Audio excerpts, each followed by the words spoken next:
Boxing update mga tol, patay ang isang Tanzanian boxer matapos ma-knockout sa laban. Dinala agad sa ospital at namatay matapos ang 3 araw.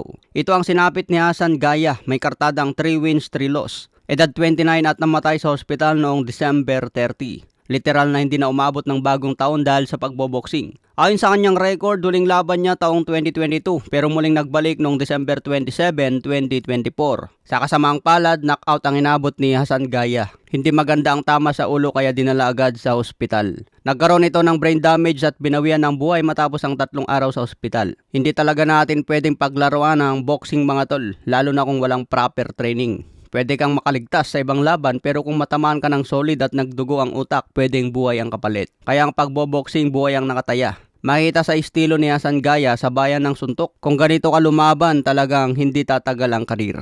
Kung mapapansin nyo mga tol, ganito din ang style ng ibang Pinoy boxer. Hindi lahat pero madalas nakikita ko sa bayan ng suntukan, patigasan ng muka, matira matibay sa ring. Kaya mas maganda pa rin yung mga estilo na defensive, counter puncher at outboxer. Samantala, ipapakita ko na lang sa inyo mga tol ang bagong headline sa boxing. Lahat ng news nakikita ko dito mga tol. Una, sinabi ni Benavides, I got Morel scared. Pangalawa, it's not too late for Anthony Joshua versus Tyson Fury fight. Pangatlo, Mayweather Boxing and Fitness employees protest over unpaid wages. Pang-apat, Eimantas Staniones target title trio for unification fight. Marami pang boxing headline mga tol at puro latest na kaganapan sa boxing. Tulad nito mga tol, employee daw ni Mayweather hindi nababayaran lalo ng mga boxing coach at trainer.